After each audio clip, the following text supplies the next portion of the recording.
Brasileira de hipertensão, atualmente 33% dos brasileiros sofrem com a doença, também conhecida como pressão alta. A hipertensão merece cuidado, pois a doença pode levar a outras consequências graves, como doenças cardiovasculares, acidentes vasculares, insuficiência renal, entre outras. Hoje é o Dia Mundial da Hipertensão e nós vamos conversar com o cardiologista Dr. André Almeida na manhã desta segunda-feira aqui no nosso Bom Dia Feira. Doutor André, é muito bom tê-lo aqui conosco, a gente agradece a disponibilidade de falar conosco. Quando se fala de hipertensão, muita gente relaciona muito a idade, né? Tanto que quando alguém muito novo sofre de hipertensão, muita gente ainda fica espantado. Nossa, tão novo, já tem hipertensão. Existe uma relação direta da idade da pessoa com o problema relacionado à hipertensão, doutor? Muito bom tê-lo aqui conosco, a gente agradece imensamente a disponibilidade de falar com a gente. Bom dia, Fernando Moreira, bom dia a todos os ouvintes do programa Bom Dia Feira da Rádio Princesa FM. Antes de tudo, Fernando, eu queria parabenizá-lo, a você e a toda a sua equipe, pela oportunidade de abordar um tema tão importante para a comunidade em todos os níveis, como é esse da hipertensão arterial sistêmica.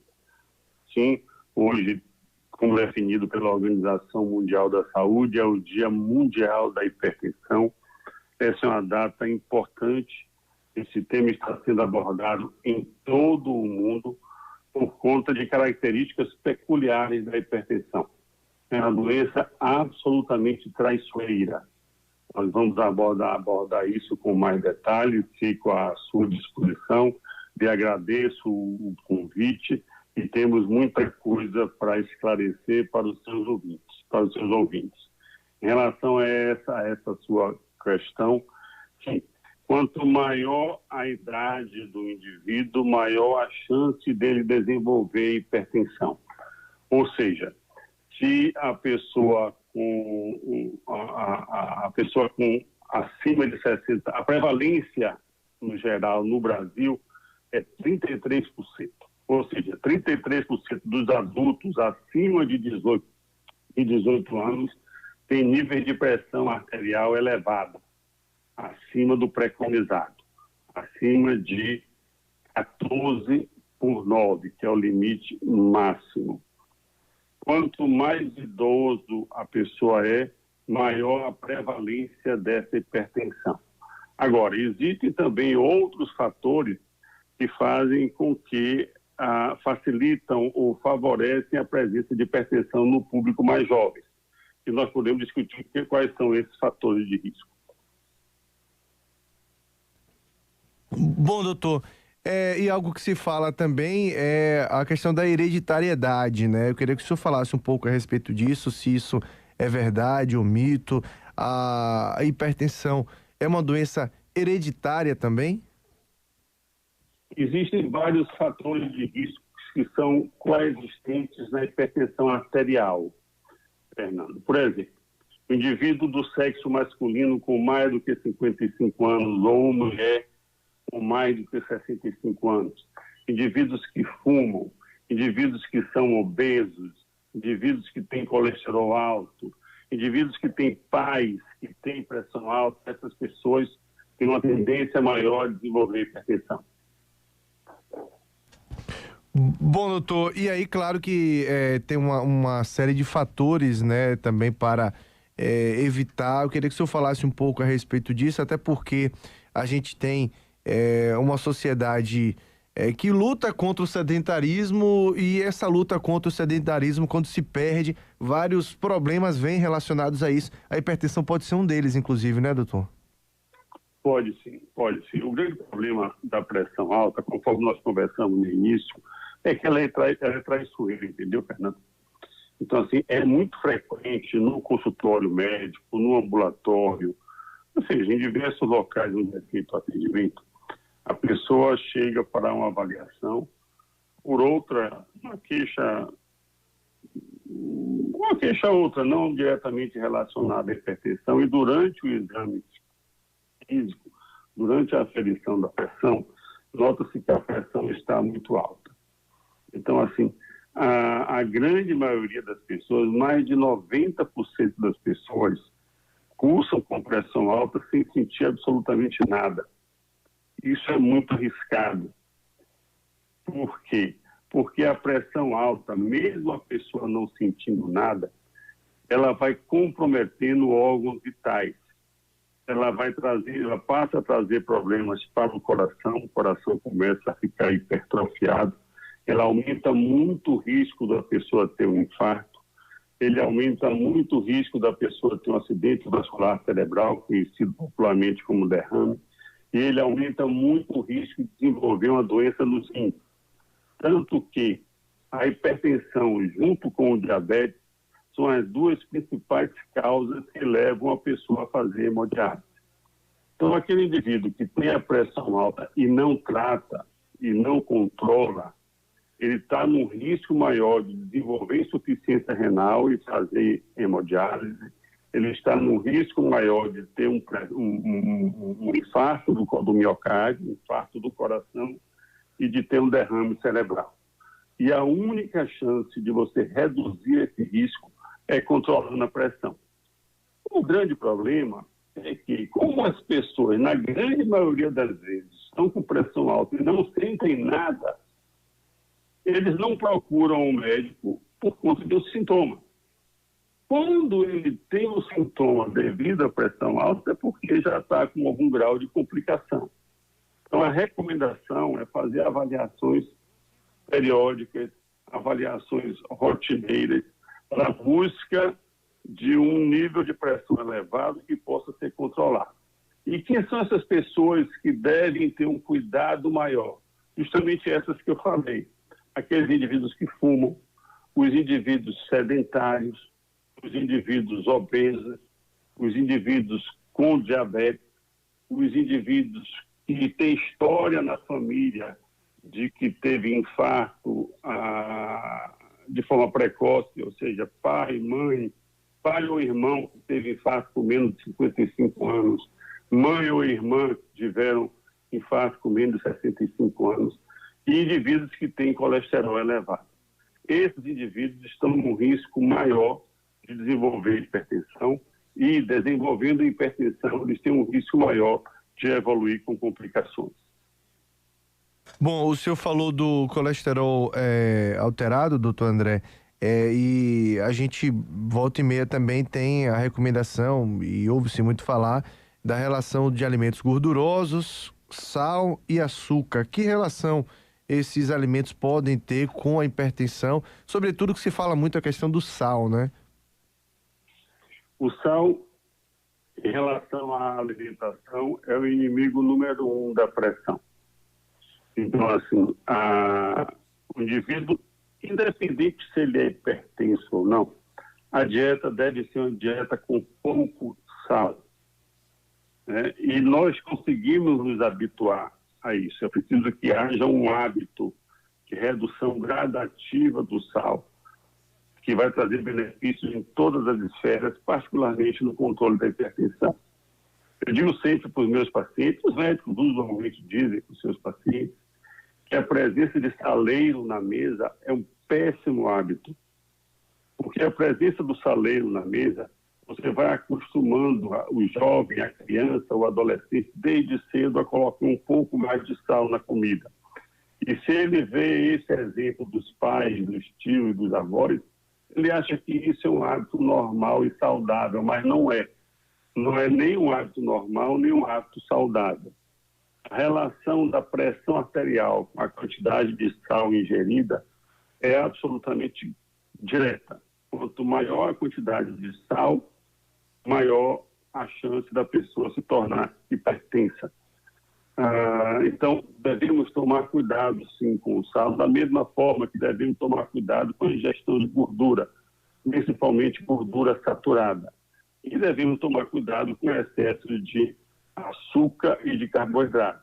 Então, a dieta recomendada deve ser uma dieta balanceada, uma dieta com frutas, com verduras, com proteínas, com baixo teor de gordura e com pouca quantidade de sal. Isso associado a atividade física.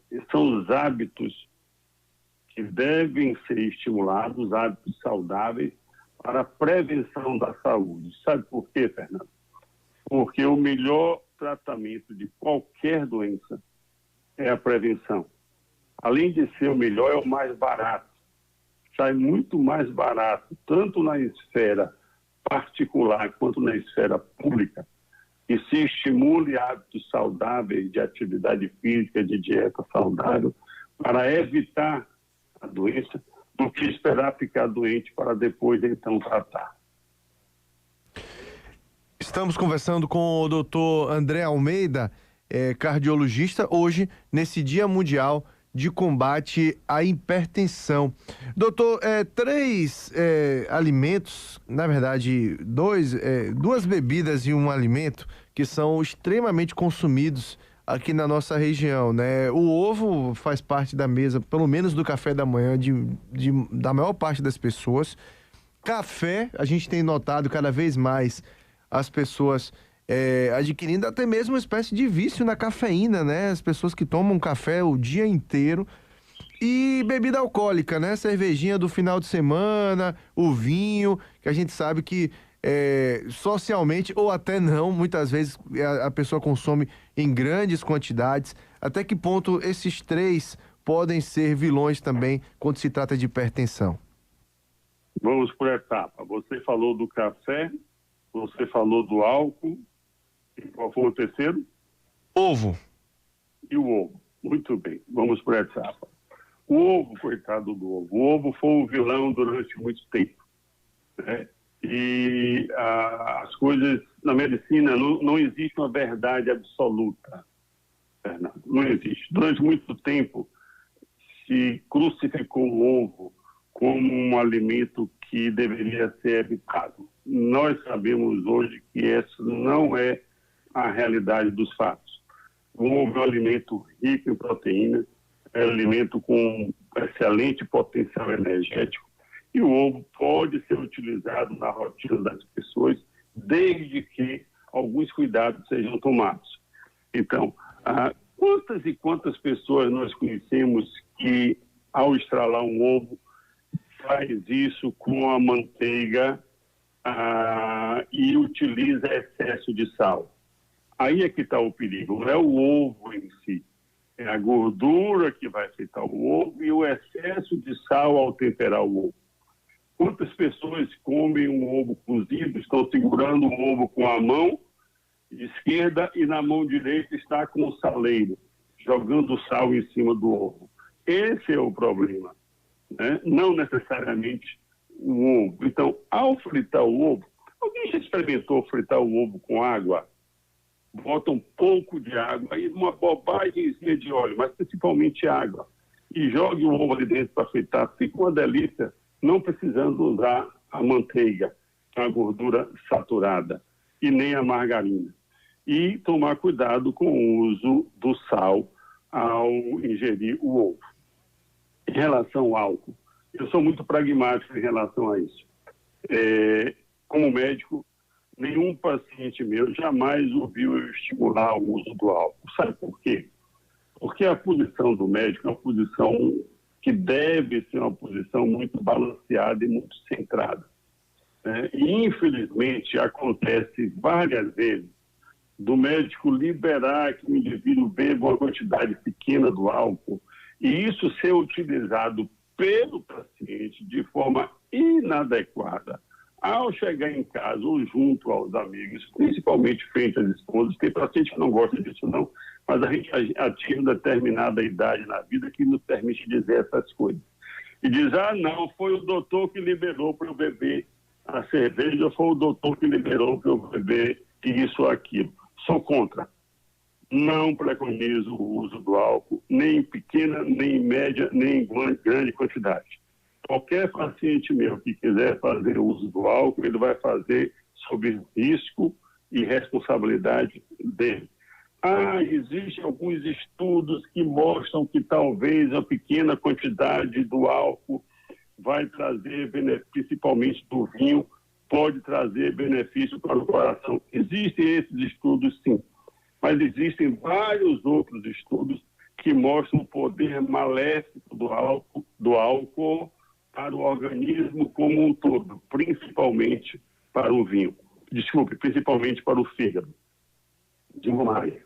O uso do álcool em moderado, não precisa nem ser em intensidade muito alta, em intensidade moderada, ele pode estar associado a problemas cardíacos também. Em intensidade acentuada, então, nem se fala. É uma das causas de uma miocardiopatia chamada miocardiopatia alcoólica. É quando o coração cresce, fica inchado, semelhante a um coração chamado coração de boi da doença de Chagas. Isso está diretamente relacionado ao uso do álcool. O uso do álcool também está associado ao aumento dos níveis da pressão arterial. Então, aqui, como médico, como cardiologista, não recomendo, não apoio, não preconizo o uso do álcool para os meus pacientes. Em relação ao café, todos nós conhecemos um ditado antigo que diz que tudo demais são sobras. Você tomar um cafezinho, 2 no dia, isso não vai lhe fazer mal. Mas você está no trabalho e você está tomando café regularmente, a cada hora, a cada 2 horas você para tomar um cafezinho, isso vai lhe trazer problemas. Sabe por quê? Porque o café, ele é um estimulante para o coração. O café é um dos fatores, dos elementos que fazem com que o coração bata de uma forma que apresente arritmia, apresente extrafícides ou outros tipos de arritmia. E quando esse café é associado a outras substâncias energéticas, o álcool é a mesma coisa. Vou voltar ao álcool, depois eu entro no café. Vocês jovens que estão ouvindo o programa Bom Dia Feira da Rádio Princesa FM, sob o comando de Fernando Moreira. Vocês que vão para a balada, vocês que fazem uso excessivo do álcool e junto ao álcool usam as substâncias estimulantes que todos vocês conhecem quem são, vocês estão procurando problemas. Vocês estão utilizando substâncias que são maléficas para o seu organismo e particularmente para o seu coração.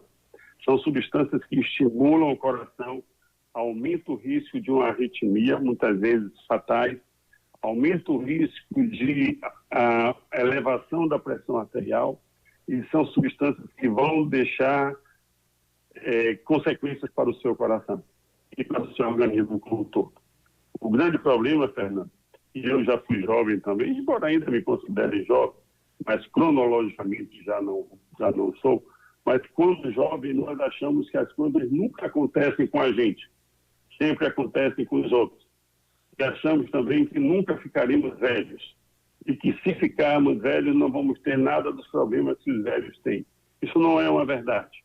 Então nós precisamos, vocês jovens precisam começar a se tratar desde cedo.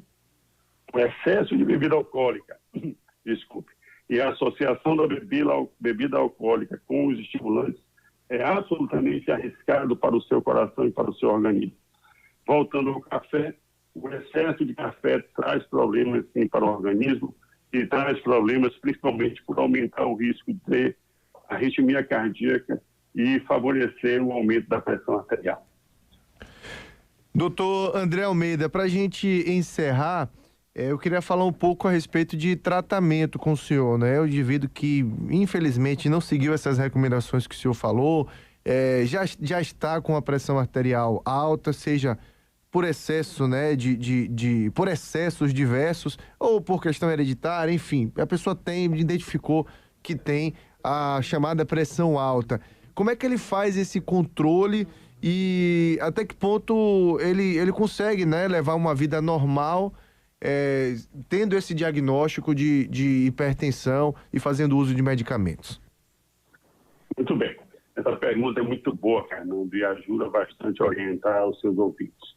De antemão, o que é considerado uma pressão arterial ótima?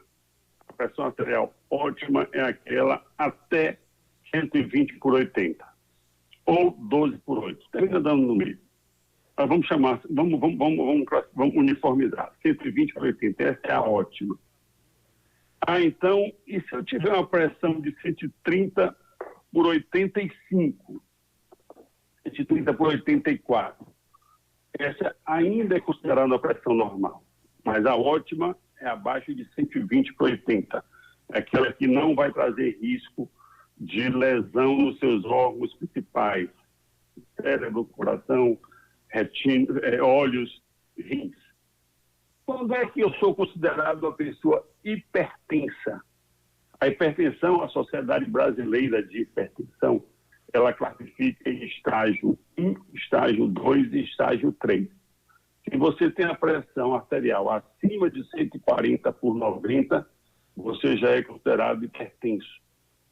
Se a sua pressão estiver entre 130 e 140, a máxima, e 85 e 89, você é considerado pré-hipertenso. Então, nós já estamos falando aqui, respondendo a sua pergunta, naqueles indivíduos que têm a pressão arterial maior do que 140 por 90. Esse já é o estágio 1. Mais alto é o estágio 2 e mais alto ainda o estágio 3. O tratamento das pessoas com pressão alta, ele não se resume ao uso dos medicamentos. O uso dos medicamentos é extremamente importante e cada grupo populacional tem os medicamentos mais indicados para o melhor controle da pressão arterial. Se você é jovem, você tem determinado tipo de medicamento. Se você é idoso, outro tipo de medicamento. Se você teve um infarto, outro tipo de medicamento. Se você é diabético, outro tipo de medicamento. Se você é negro, outro tipo de medicamento. Se você é branco. Existem várias classes de medicamentos e os médicos aqui estão que têm este conhecimento para indicar, olha, para fulano, que tem 55 anos, é homem, é da raça negra, já teve um infarto, o melhor medicamento é esse ou esse associado àquele. É o seu médico que tem condição de fazer esse seu tratamento. E o tratamento adequado para diminuir o risco de você aumentar, você ter um infarto, um derrame, um problema renal ou um problema nos olhos. Só que, além dos medicamentos, todas as pessoas que têm pressão alta devem ter uma dieta com pouco teor de sal, pouca gordura. Além da dieta com pouco sal e pouca gordura,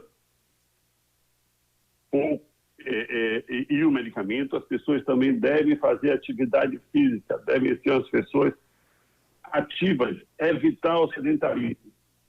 Ah, Fernando, eu vou começar um treinamento onde eu vou participar da Olimpíada, não vai ser essa da agora do Japão, não, mas daqui a 4 anos então eu vou começar a fazer isso, a fazer aquilo outro. O que quiser fazer, faça. Mas basta uma caminhada.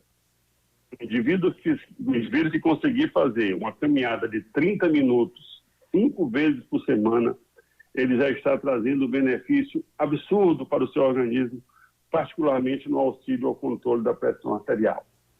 Se você quer fazer algo mais além de uma caminhada, você deve, principalmente se você tem acima de 40 anos, você deve procurar o seu médico de sua confiança para fazer uma avaliação pré-atividade física.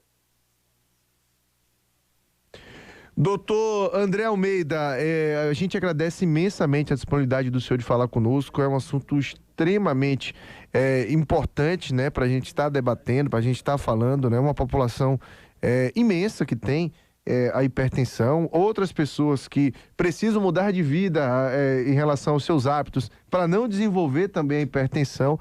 E nesse Dia Mundial de Combate à Hipertensão, um dia dedicado à conscientização nesse sentido. Muito bom falar com o senhor, a gente agradece imensamente esse momento, esse bate-papo aqui conosco. Fernando, muito obrigado mais uma vez, parabéns. Vou trazer só um breve relato em Feira de Santana. Vamos tomar uma população de Feira de Santana de 600 mil habitantes. Isso é fato.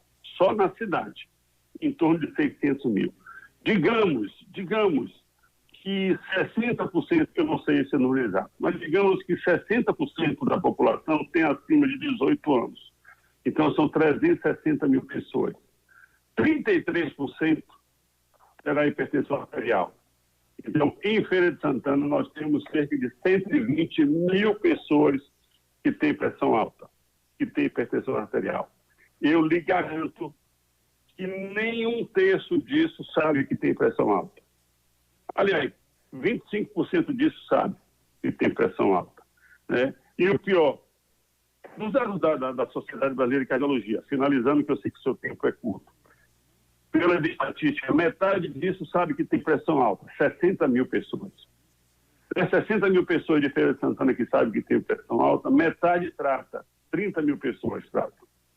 Das que tratam, Fernando, só metade controla, 15 mil pessoas. Então, das 120 mil pessoas que provavelmente têm pressão alta em Feira de Santana, só 15 mil pessoas têm essa pressão controlada. A restante, os outros ou não sabem, ou não controlam, ou tratam, mas não tratam, ou tratam, mas não conseguem controlar. Portanto, meus amigos, tenham cuidado porque a chance de você ter um infarto, ter um derrame ou fazer hemodiálise, se não controlar a sua pressão, é uma chance considerável e que vai trazer muitas consequências desagradáveis para você e para a sua família. Muito obrigado, Fernando. Um bom dia, uma boa semana e parabéns pela iniciativa de trazer esse tema para o seu programa. Valeu, um forte abraço. Conversamos com o doutor André Almeida, cardiologista, né, médico cardiologista. Hoje é o Dia Mundial de Combate à Hipertensão e olha só esse dado que ele trouxe aí. É uma população muito grande de pessoas que têm hipertensão e aí no momento que ele falava esse número, o doutor Agimiro Nascimento, que já está aqui para daqui a pouco o seu comentário, o seu contraponto, até comentava aqui internamente, falava fora os que não sabem que tem, né? Isso os que procuraram o médico porque sentiram alguma coisa ou porque fizeram uma revisão de rotina e verificaram que tem a hipertensão, mas ainda tem gente que tem e não sabe. E aí o risco é muito grande. Não sabe porque não faz o check-up no médico regularmente, não controla os alimentos que precisam ser evitados nesse momento, né?